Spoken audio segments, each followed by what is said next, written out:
Assalamualaikum warahmatullahi wabarakatuh. Perkenalkan, nama saya Fadia Indira Dwi Asanti dengan NIM 2310911120019. Jadi di video kali ini saya akan membuat video mengenai anatomi dari sistem reproduksi pada pria dan pada wanita. Langsung saja, yang pertama, organ reproduksi pada pria ada testis dan skrotum. Testis sendiri itu merupakan termasuk organ genitalia interna, sedangkan skrotum itu merupakan organ genitalia eksterna. Testis sendiri itu berfungsi untuk menghasilkan sperma serta menghasilkan hormon pada pria, yaitu hormon testosteron. Struktur dari testis sendiri itu berbentuk oval, kemudian berukuran sekitar 4-5 cm, dan letaknya itu berada di dalam skrotum.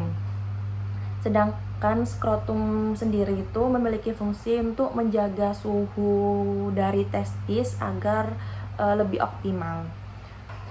Nah, pada sisi lateral dari testis terdapat struktur yang menempel, yaitu epididymis.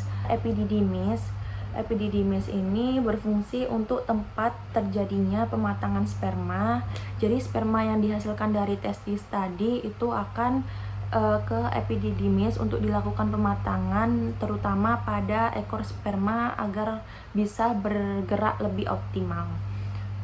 Kemudian bagian caput dari epididymis nanti akan menempel pada testis. Nah, antara testis dan epididymis terdapat celah yang namanya sinus epididymis. Testis ada 2 pada laki-laki sehingga jamaknya disebut dengan testes. Pembentukan spermatozoa dalam testis pertama dimulai dari tubulus seminiferus yang bergerombolan disebut dengan lobus testis. Nah, antara dari lobuli testis ini ada sekat-sekat, yaitu septum testis yang jamaknya bisa disebut dengan septula testis. Selanjutnya, sperma berlanjut ke tubulus rectus, jamaknya itu tubuli recti. Kemudian tubulus-tubulus ini nanti membentuk anyaman, yaitu rete testis namanya. Baru berlanjut ke epididymis dan ke ductus. Kemudian pada skrotum terdapat pembatas di bagian tengah antara sisi kanan dan sisi kiri. Kalau dari luar itu disebut rape seroti, sedangkan kalau dari dalam namanya septum seroti. Nah, untuk lapisan skrotum mulai dari paling luar ada cutis atau kulit, lanjut lapisan berikutnya ada tunika dartos yang isinya itu otot musculus dartos. Otot dari musculus dartos ini itu memiliki fungsi untuk membantu mengerutkan skrotum sebagai bentuk pengaturan suhu pada testis. Berikutnya lapisan tipis, yaitu fascia spermatica externa dan fascia spermatica interna. Lalu ada musculus cremasterica. Kemudian lapisan selanjutnya ada tunica vaginalis, testis dengan lamina visceralis dan lamina parietalis. Vaskularisasi dari testis sendiri ada arteri testicularis dan vena testicularis. Kemudian selanjutnya ada epididymis dan ductus deferens. Nah, epididymis ini merupakan suatu saluran yang kalau ditarik ini akan sangat panjang. Pada epididymis dibagi menjadi 3 struktur, yaitu ada kaput epididymis, ada korpus epididymis, dan ada cauda epididymis. Nah, epididymis ini tuh berada di lateral dari testis dan berhubungan dengan ductus efferentes. Namun fiksasi lagi dengan ligamen epididymis superior dan ligamen epididymis inferior. Berikutnya ada ductus deferens, berfungsi untuk mengangkut sperma dari epididymis. Nah, bagian terminal dari vas deferens ini itu akan bergabung dengan saluran excretorius vesicula seminalis untuk membentuk ductus ejaculatorius yang nantinya akan masuk ke dalam pars prostatica uretra pada pria. Ada beberapa pars dari ductus deferens sendiri, yaitu pars pertama ada pars scrotalis, kemudian ada pars funicularis, kemudian ada pars ingualis, lalu ada pars pelvica. Nah, pelebarannya ini akan berikatan dengan glandula vesiculosa yang juga mempunyai saluran ductus excretorius. Kemudian nantinya ductus deferens ini akan bersama dengan ductus excretorius bergabung dan membentuk ductus ejaculatorius. Vaskularisasinya sendiri itu ada vaskularisasi arteri testicularis yang asal arterinya dari abdomen atau aorta abdominalis. Sedangkan kalau ductus deferens divaskularisasi oleh arteri deferentis yang asalnya itu berasal dari arteri iliaca interna, kemudian cabangnya jadi arteri vesicalis superior, baru menjadi arteri deferentis.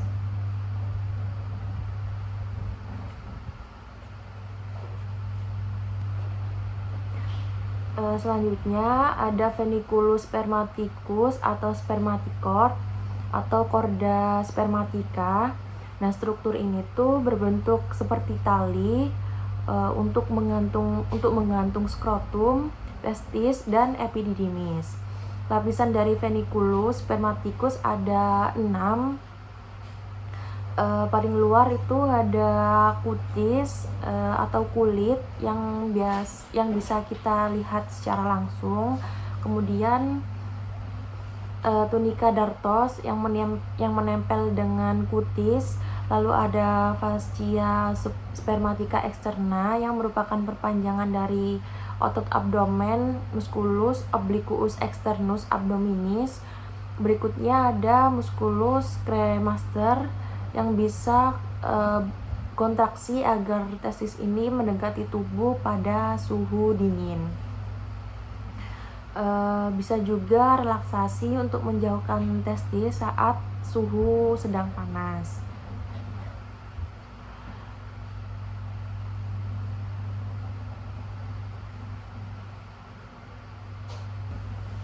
Sedangkan fascia spermatica interna merupakan perpanjangan dari musculus obliquus transversus abdominis.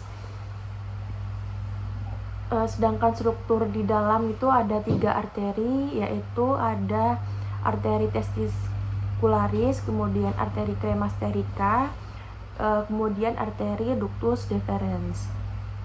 Kemudian ada 3 nervus juga, yaitu ramus genitalis nervi genitovaginalis, kemudian nervus sympathicus dan nervus parasimpathicus. Yang keduanya itu akan membentuk plexus testicularis. Kelenjar pada organ reproduksi pria ini terdapat 3. Yang pertama itu ada glandula vesiculosa atau glandula vesicula seminalis. Nah, kelenjar ini tuh berfungsi untuk menghasilkan cairan yang nantinya untuk memberikan nutrisi kepada sperma. Kemudian glandula vesicula seminalis ini terdiri dari kantung-kantung untuk menampung semen bersama dengan saluran vas deferens.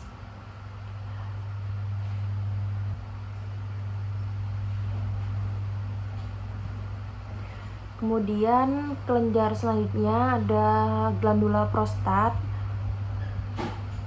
Kelenjar prostat ini mengeluarkan sekresi cairan ke dalam uretra. Pada glandula prostat bagian atas adalah basis prostatika, sedangkan bagian bawah disebut apex prostatika. Glandula prostat ini memiliki lobus dexter, kemudian lobus sinister, kemudian lobus medius. Nah, pada prostat terdapat pelebaran colliculus seminalis. Untuk perzonaan ada zona fibromuskular, untuk perzonaan ada zona fibromuskular, zona transisional saat keluar uretra prostatika, kemudian zona centralis melewati ductus ejaculatorius, kemudian ada zona periferal. Selanjutnya kelenjar yang ketiga ada glandula bulbouretralis atau biasanya disebut dengan glandula kelenjar Cooper. Yang ketiga ada kelenjar Cooper atau kelenjar bulbouretral yang berfungsi sebagai cairan pelumas atau sebagai lubrikasi.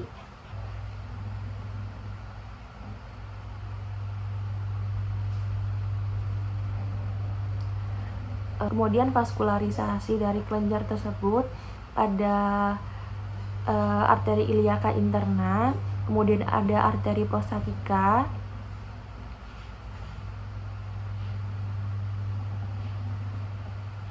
selanjutnya organ selanjutnya ada penis. Organ ini tuh termasuk pada organ eksterna, bersama dengan skrotum tadi juga termasuk organ eksterna. Nah, pada penis ada pars yang terfiksasi ke ramus orificum, artinya tidak dapat bergerak secara fleksibel. Kemudian ada juga pars liberal, yaitu yang bebas digerakkan. Kemudian bagian dari penis tersebut itu terdapat 3 bagian, yaitu radix penis yang terfiksasi dan sebagai akar dan tersusun 3 massa jaringan erektil. Ada bulbus penis dan crura penis. Kemudian ada bagian dari corpus penis atau dari badan, dan ada gland penis yaitu bagian dari kepala. Ada juga bagian dorsum yang berada posisinya di bagian depan dan ventral penis di belakang. Hal ini tuh dikarenakan proyeksi dilihat dari saat keadaan ketika ereksi. Nah, untuk bulbus penis sendiri itu nantinya akan berlanjut jadi corpus spongiosum. Kalau crus atau crura nantinya jadi corpus cavernosum penis. Kalau di dalam corpus spongiosum nantinya akan ada uretra pars spongiosa, kemudian arteri yang ada di corpus cavernosum, ada arteri pudenda externa superficialis. Kemudian pada glans penis ditutupi kulit, yaitu preputium penis. Kemudian pada gland penis ini ada peninggian miring yang disebut dengan corona glandis. Lalu lubangnya disebut dengan ostium urethrae externum. Kemudian lubang untuk pipisnya itu ada ostium urethrae externum.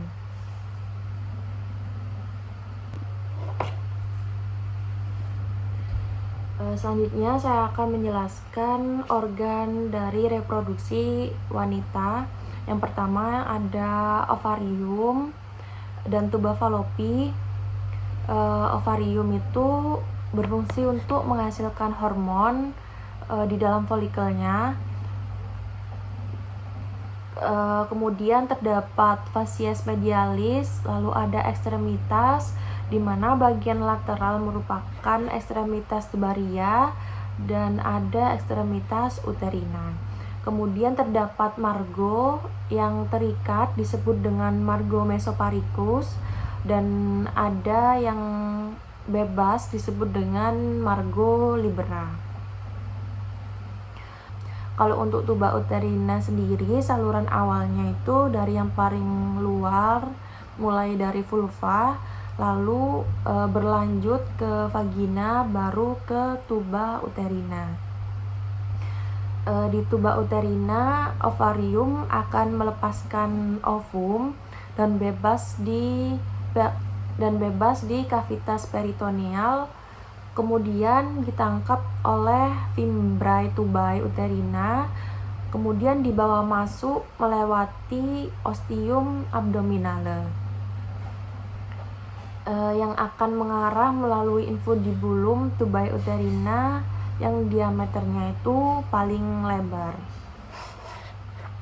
Kemudian nantinya sperma itu dan ovum akan bertemu di ampula tuba uterina, kemudian akan melewati suatu penyempitan dinamakan dengan isthmus tubae uterina. Untuk bagian tubae uterina yang paling dekat dengan uterus itu disebut dengan pars uterina tuba uterina. Kemudian akan ada lubang yang menuju uterus yang disebut dengan ostium uterina. Selanjutnya bagian yang memfiksasi uterus di bagian-bagian lain yaitu ligamen. Kemudian untuk ovarium yang menempel ke dinding pelvis disebut dengan ligamen suspensorium ovarii. Lalu yang memfiksasi ovarium ke uterus adalah ligamen ovari proprium. Kemudian ada ligamentum uteri yang terbagi 3 komponen, yaitu mesosalping, kemudian mesovarium di atas ovarium, dan mesometrium. Lalu vaskulirisasi di 2/3 medial oleh arteri uterina, lalu 1/3 lateralnya itu oleh arteri ovarika. Selanjutnya ke uterus.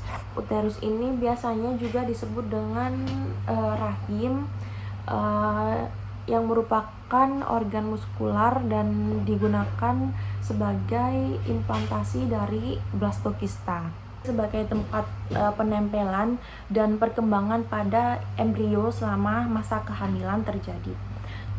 Nah, uterus sendiri mempunyai 2 fasies. Fasies yang pertama itu ada fasies anterior atau visceralis yang arahnya itu mengarah ke vesika urinaria, kemudian dibatasi oleh rongga exavatio vesicouterina. Kemudian fasies yang kedua ada fasies posterior atau cesticalis yang mengarah ke rectum dengan rongga exavatio retrouterina atau cavum of Deagles. Kemudian uterus dibagi menjadi 2 bagian, yaitu corpus uteri pada bagian 2/3 superiornya dan cervix uteri berada di 1/3 inferior yang menjadi saluran cervix uteri atau kanalis cervix. Kedua bagiannya itu ditengahi oleh isthmus uteri.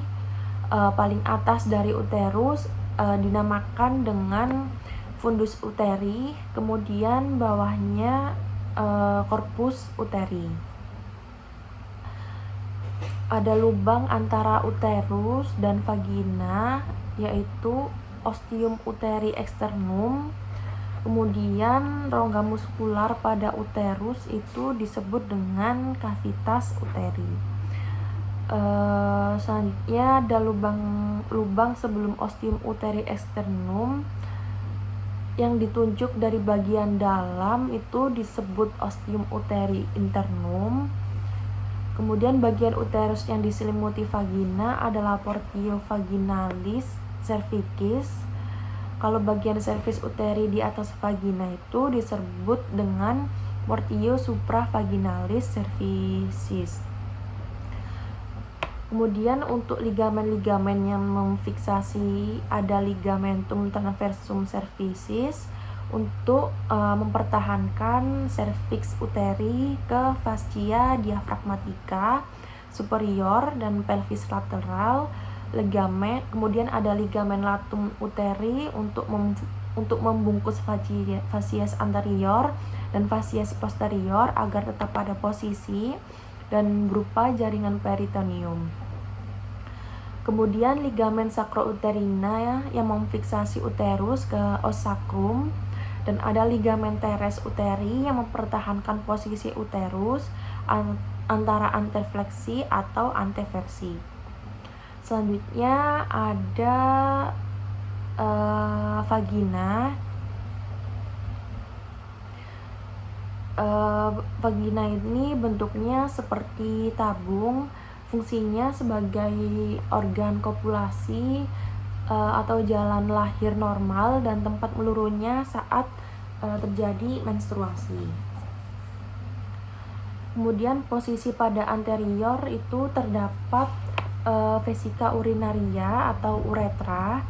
Lalu bagian posteriornya ada rektum dan di superiornya ada uterus.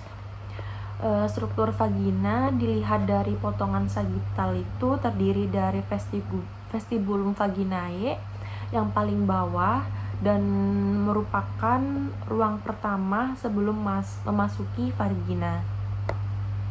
Kemudian terdapat lubang yang namanya ostium vagina atau orificium. Pada dinding vagina terdapat lipatan-lipatan yang disebut dengan rugae vaginae.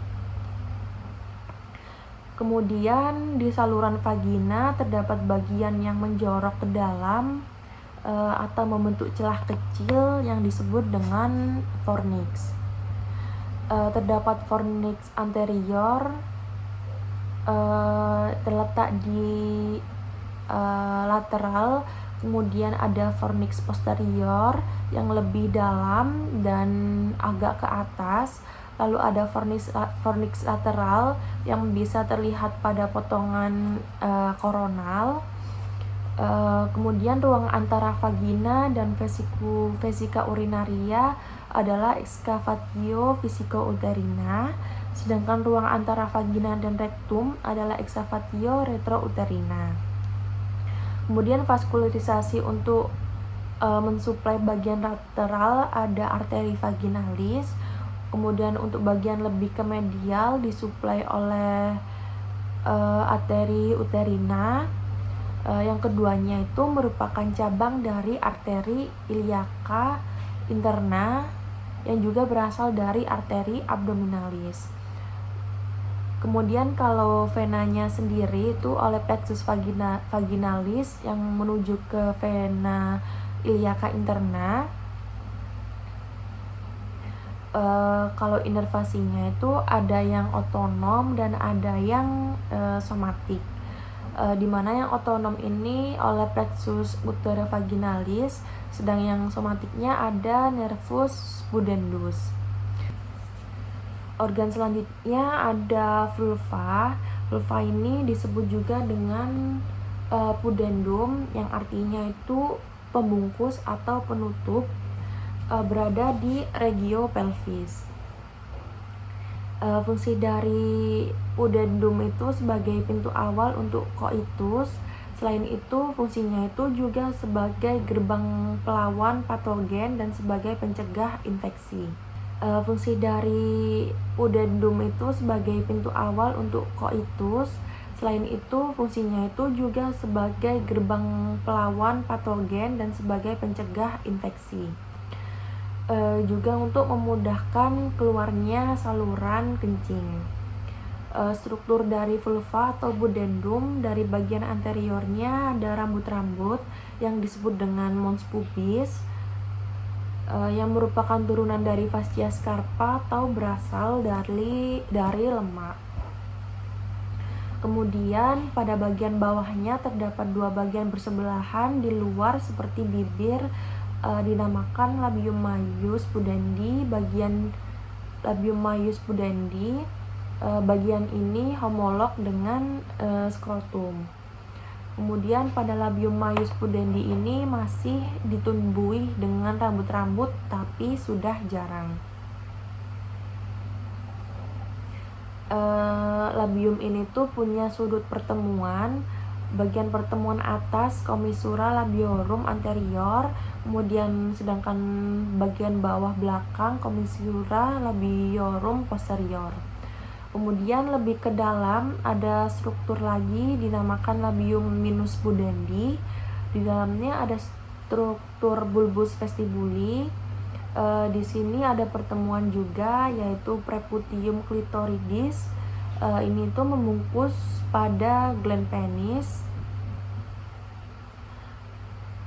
Pada preputium clitoridis ini ada bagian corpus clitoridis dan curs clitoridis. Kemudian ada frenulum clitoridis yang fungsinya sama seperti lingua. Berikutnya vestibulum vagina, bagian atasnya ada lubang untuk kencing atau ostium urethrae externum. Bawahnya ada lubang yang lebih besar yaitu ostium vagina atau disebut dengan introitus vagina.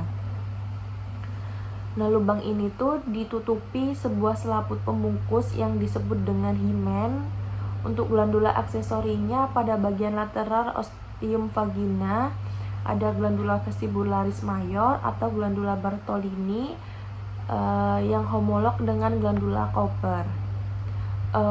Fungsi glandula ini tuh sebagai pelumas saat akan koitus. Kemudian ada glandula vestibularis minor atau glandula skene atau glandula parauteralis. Selanjutnya ada glandula mamaria. Untuk skeletopinya itu mulai dari koste kedua sampai koste ke-6. Kemudian juga berada pada unea sternalis sampai linea mid axillaris. Mamae merupakan struktur tanpa otot karena itu dia menempel pada bagian musculus pectoralis mayor. Tepatnya di bagian fascia profundus pectoralis. Mamae tersusun atas kulit, lemak-lemak, dan lobus mamae dibagi menjadi 4 regio. Untuk regio lateral atas disebut superolateral, merupakan bagian yang paling sering kena karsioma.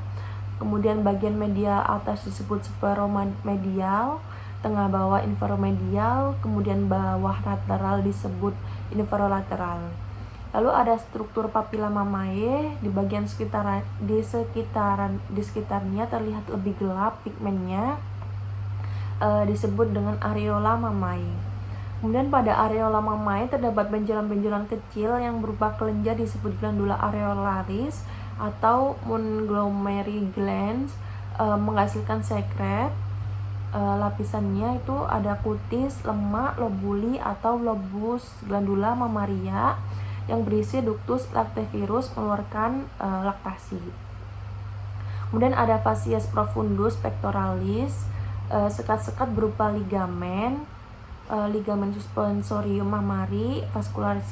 Vaskularisasinya ada arteri mamari lateralis, arteri mamari medialis, lalu ada intercostalis 2-4. Untuk inervasi nervus ada nervus intercostalis 4. Untuk inervasi ada nervus intercostalis 4. Sekian penjelasan dari saya mengenai anatomi organ reproduksi pria dan wanita. Terima kasih. Wassalamualaikum warahmatullahi wabarakatuh.